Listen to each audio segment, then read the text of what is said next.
Assalamualaikum warahmatullahi wabarakatuh, sahabat daftar geologi yang dirahmati Allah. Begitu banyak nabi dan rasul yang diutus Allah untuk meluruskan kaumnya di dunia, dan banyak sekali kisah-kisah yang perlu kita ketahui dari nabi-nabi Allah, sebagaimana kisah Nabi Yusuf yang penuh hikmah di setiap peristiwanya. Kisah Nabi Yusuf dan hal-hal yang berkaitan dengan perjalanan beliau yang sangat banyak hikmah dan ibrah bagi kehidupan manusia. Mulai dari kisah rencana pembunuhan Nabi Yusuf, kisah beliau masuk ke kerajaan Mesir, hingga dinamika kisah Nabi Yusuf dengan Zulaiha. Mimpi Yusuf dan rekayasa pembunuhan terhadap Yusuf. Ketika Yusuf masih tinggal bersama keluarganya dan pada saat itu Yusuf masih kecil. Suatu malam, Yusuf bermimpi melihat 11 bintang, matahari, dan bulan bersujud kepadanya. Ketika terbangun, Yusuf menceritakan mimpinya itu kepada sang ayah yaitu Nabi Yakub dan ayahnya berpesan agar mimpi itu jangan diceritakan kepada siapapun juga termasuk kepada saudara-saudaranya karena khawatir mereka semua akan dengki dan iri hati kepada Yusuf. Yusuf tinggal bersama dengan ayahnya dan 11 saudaranya. Yang 10 adalah saudara seayah lain ibu, yang 1 saudara sekandung yang bernama Benyamin. Nabi Yakub begitu menyayangi Yusuf melebihi saudara-saudara yang lain sehingga menimbulkan kebencian dari saudara yang lain. Lantas mereka merencanakan untuk membunuh Yusuf atau membuang Yusuf ke tempat yang sangat jauh yang tidak akan mungkin Yusuf bisa kembali lagi. Pada suatu hari, saudara Yusuf yang lain datang kepada ayahanda untuk meminta izin membawa Yusuf bermain di suatu tempat. Namun, ayahanda menolak karena takut terjadi sesuatu pada Yusuf. Akan tetapi, saudara Yusuf terus memberikan argumentasi dan berjanji akan menjaga Yusuf dengan baik. Ketika mereka mendapatkan izin dan bermain bersama Yusuf, mereka merealisasikan rencana mereka dengan memasukkan Yusuf sumur tua dan mereka kembali ke ayahanda mereka dengan berpura-pura bersedih dengan menunjukkan baju Yusuf yang berlumuran darah palsu dan memberikan keterangan palsu kalau Yusuf dimakan serigala. Dan Nabi Yakub bersedih dan menangis terus-menerus yang menyebabkan kedua matanya sampai mengalami kebutaan karena kehilangan Yusuf yang sangat disayanginya.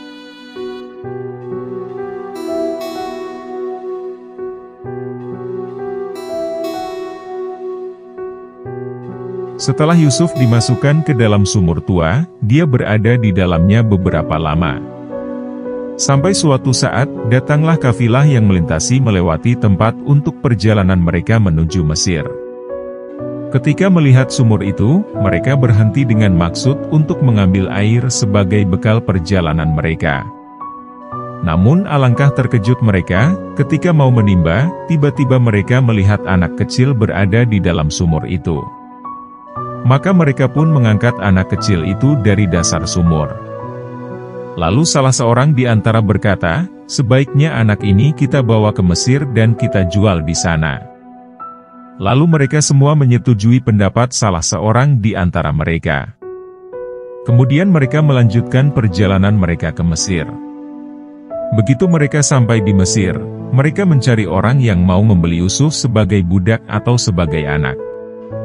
Maka, mereka menemukan seorang pembesar yang membeli Yusuf atas saran istrinya dan kemudian mereka berdua membawa Yusuf ke istana untuk dirawat sampai besar. Setelah dewasa, Allah memberi kepada Yusuf ilmu dan hikmah sehingga semakin sempurna ketampanan Yusuf yang membuat istri pembesar terpesona kepada Yusuf. Godaan Zulaiha dan fitnah terhadap Yusuf. Ketika Yusuf semakin lama semakin tumbuh dewasa dan semakin pesona Yusuf yang luar, Zulaiha pun tergila-gila kepada Yusuf dan berusaha untuk merayunya.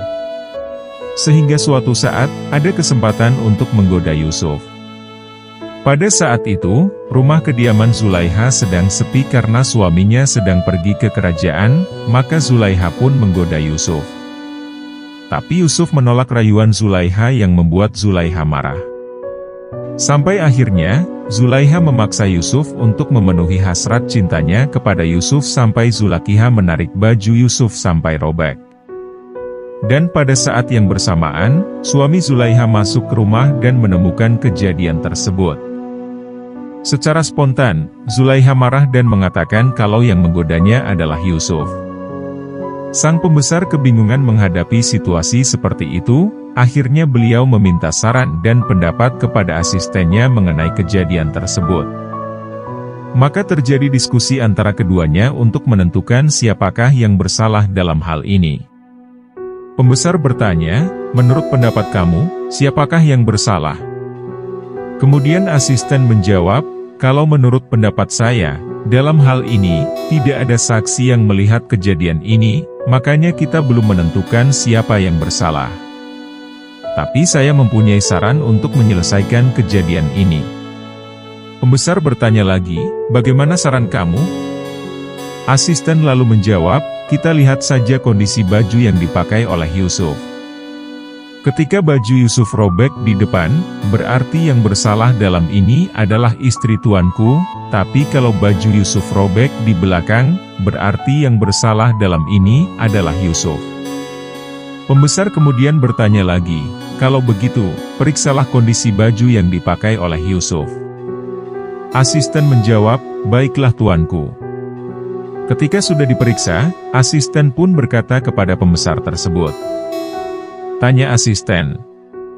Setelah saya periksa, saya menemukan bahwa kondisi baju yang dipakai oleh Yusuf robek di depan, berarti dalam hal ini yang bersalah adalah istri tuanku sendiri. Pembesar lalu menjawabnya, sang pembesar menerima keputusan tersebut, kalau ternyata yang bersalah dalam hal ini adalah istri sendiri. Setelah mengetahui kenyataan tersebut, sang pembesar berkata kepada Yusuf, tolong rahasiakan kejadian ini, jangan sampai ada satupun orang yang mengetahui kejadian ini. Dan dia pun berkata kepada sang istri, meminta ampunilah atas dosamu karena sesungguhnya memang bersalah. Setelah kejadian itu, Zulaiha semakin tergila-gila. Namun, berita tentang kejadian tersebut terdengar sampai ke seluruh kerajaan Mesir dan para wanita pembesar Mesir bergunjing tentang Zulaiha karena dianggap menyalahi tatanan yang ada di kerajaan Mesir. Dalam kondisi seperti itu, maka Zulaiha mengundang para wanita pembesar untuk datang pada jamuan yang diadakannya di rumah Zulaiha. Lalu Zulaiha memberi mereka buah-buahan dan pisau kepada masing-masing dari mereka. Tatkala mereka lagi asyik mengupas jamuan yang disuguhkan, Zulaiha menyuruh berjalan di depan mereka. Maka terpesonalah para wanita pembesar kerajaan itu sehingga tanpa terasa bukan buah yang mereka kupas tapi tangan mereka sendiri yang mereka lukai, sampai-sampai mereka berkata, ini bukan manusia tapi ini adalah malaikat yang mulia. Setelah Yusuf lewat, baru mereka sadar kalau mereka telah melukai tangan mereka sendiri. Maka Zulaiha berkata, kalian semua baru melihat Yusuf hanya sekilas, sudah seperti itu, apalagi aku yang tiap hari harus melihat Yusuf. Tapi akhirnya, untuk menutupi aib pembesar tersebut, Yusuf dimasukkan penjara. Dan di dalam penjara, Yusuf bertemu dengan dua orang pelayan istana. Yang satu bertugas menyuguhkan makanan dan yang lain bertugas menyuguhkan minuman. Yusuf pun bertanya kepada mereka berdua, mengapa mereka bisa masuk ke penjara. Maka keduanya menjelaskan sebab mereka masuk ke penjara yaitu mereka dituduh memasukkan racun ke dalam makanan atau minuman raja. Setelah beberapa lama di penjara bersama kedua orang tersebut bermimpi dan menceritakan mimpi mereka kepada Yusuf. Yang bertugas menyuguhkan makanan bercerita kalau dia bermimpi dia membawa roti di atas kepalanya kemudian ada burung yang memakan roti tersebut. Sedang yang lain bercerita kalau dia bermimpi memerah anggur. Mereka berdua meminta Yusuf untuk mentakwilkan mimpi mereka berdua. Maka Yusuf pun mentakwilkan mimpi mereka berdua. Kalau mimpi kamu yang melihat kamu membawa roti di atas kepala dan ada burung yang memakannya, maka akan dihukum mati. Sedang kamu yang mimpi memerah anggur, kamu akan bebas dan bekerja lagi di istana. Dan terbuktilah takwil mimpi itu karena memang adalah mukjizat Nabi Yusuf. Takwil mimpi raja. Setelah Nabi Yusuf mentakwilkan mimpi kedua teman yang berada penjara, Nabi Yusuf berpesan kepada orang yang akan bebas untuk menceritakan kejadian yang dialaminya kepada raja. Namun, ketika orang sudah bebas, dia lupa terhadap pesan Nabi Yusuf tersebut sampai beberapa tahun.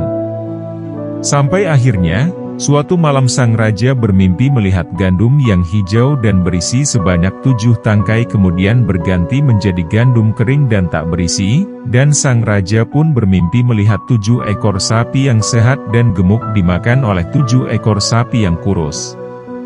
Maka keesokan harinya, raja mengumpulkan seluruh ahli nujum untuk mentakwilkan mimpi itu, namun tak satu pun yang bisa mentakwilkan mimpi tersebut. Ketika mendengar sang raja bermimpi, maka pelayan teringat kepada Nabi Yusuf yang pernah mentakwilkan mimpinya dan terbukti kebenaran dari takwil itu. Maka pelayan pun berkata kepada raja, "Wahai tuanku raja, sewaktu saya di penjara, saya berada di dalam satu sel dengan seseorang bernama Yusuf dan dia mentakwilkan mimpi saya dan terbukti kebenarannya."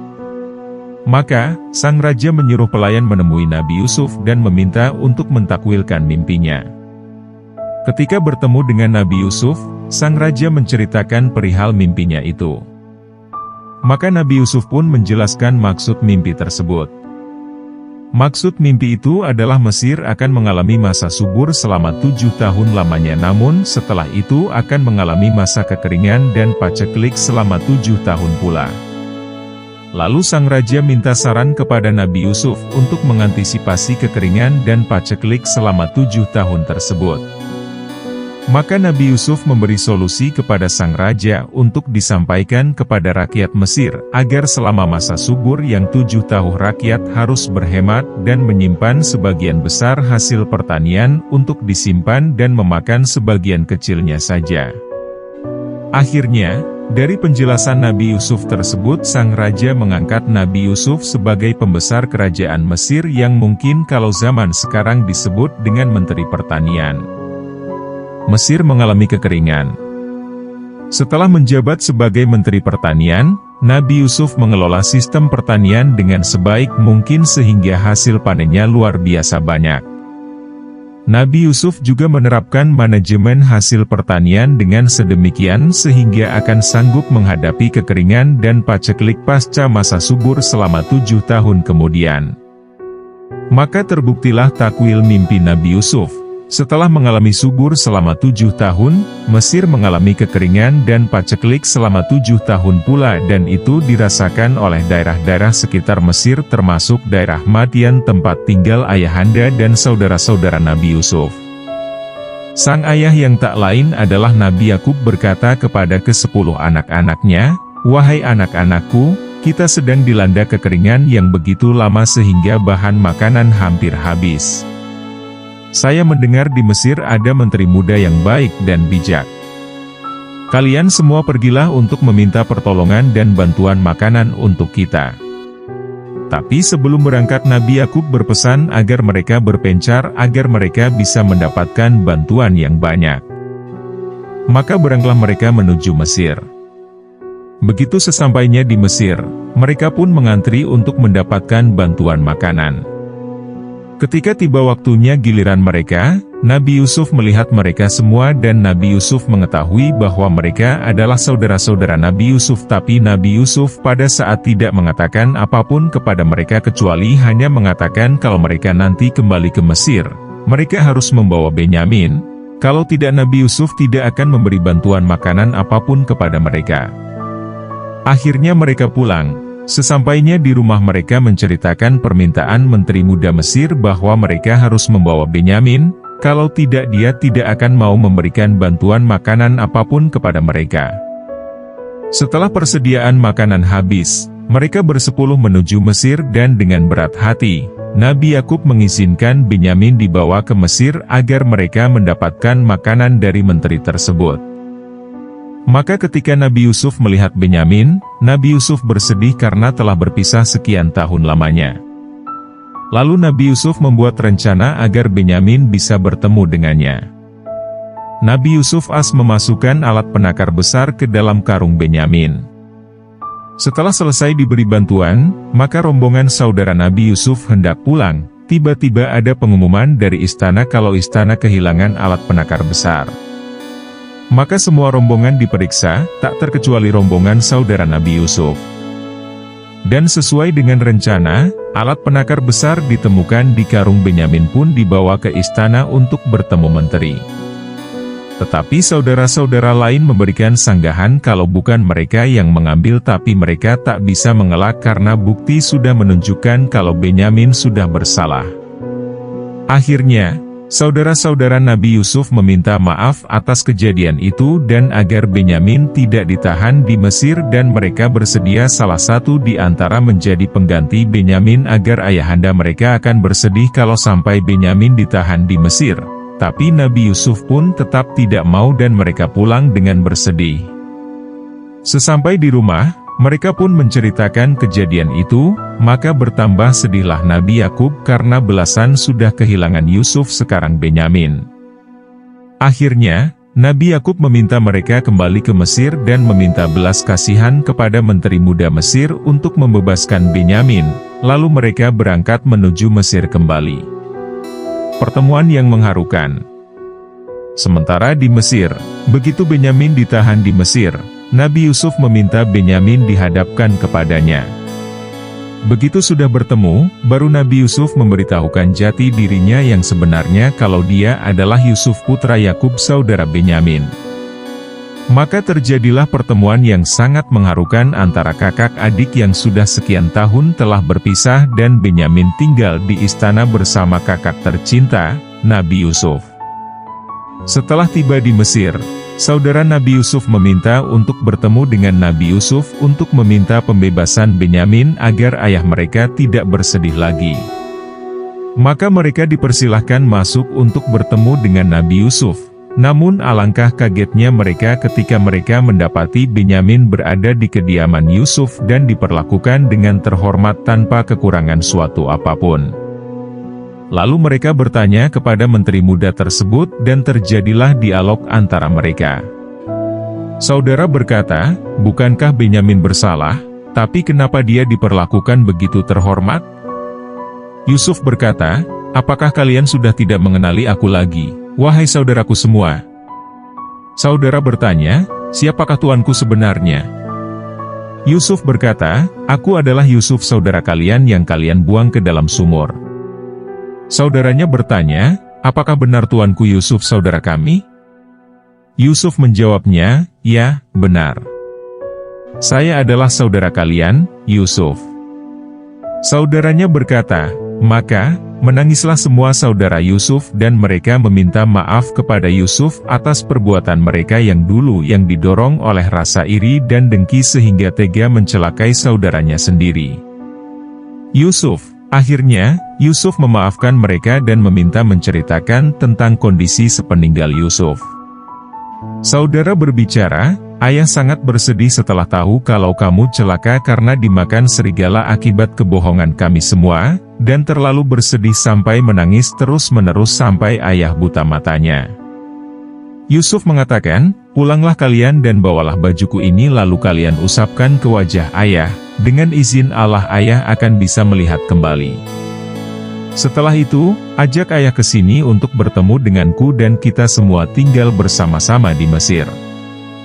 Maka, pulanglah saudara-saudara Nabi Yusuf ke rumah ayahanda dan sesampainya di sana, mereka semua menceritakan bahwa menteri muda Mesir adalah Yusuf saudara mereka sendiri dan mereka minta maaf kepada ayahnya atas perbuatan mereka di masa lalu kepada Yusuf. Dan Nabi Yakub pun memaafkan mereka semua. Kemudian mereka menyampaikan pesan untuk mengusapkan baju Yusuf ke wajah ayahnya dan setelah itu meminta mereka semua ke Mesir untuk tinggal di sana.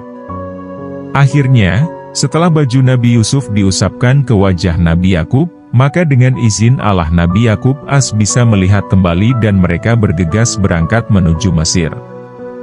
Sesampainya di Mesir, maka bertemulah sang anak dengan sang ayah dalam kondisi yang sangat mengharukan karena telah terpisah sekian tahun lamanya.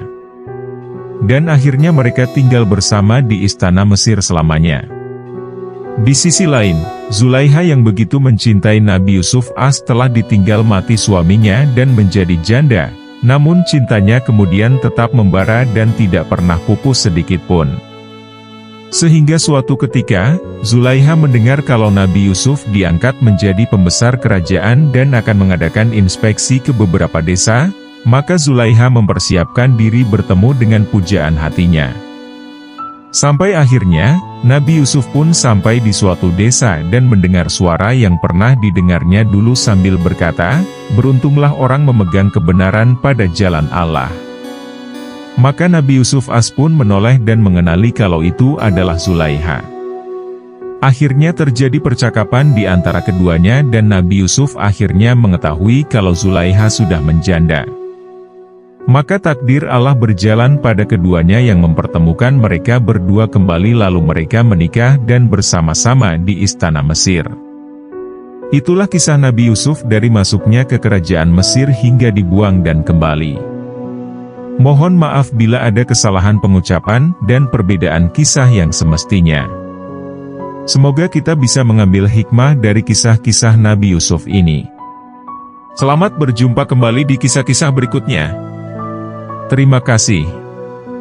Wassalamualaikum warahmatullahi wabarakatuh.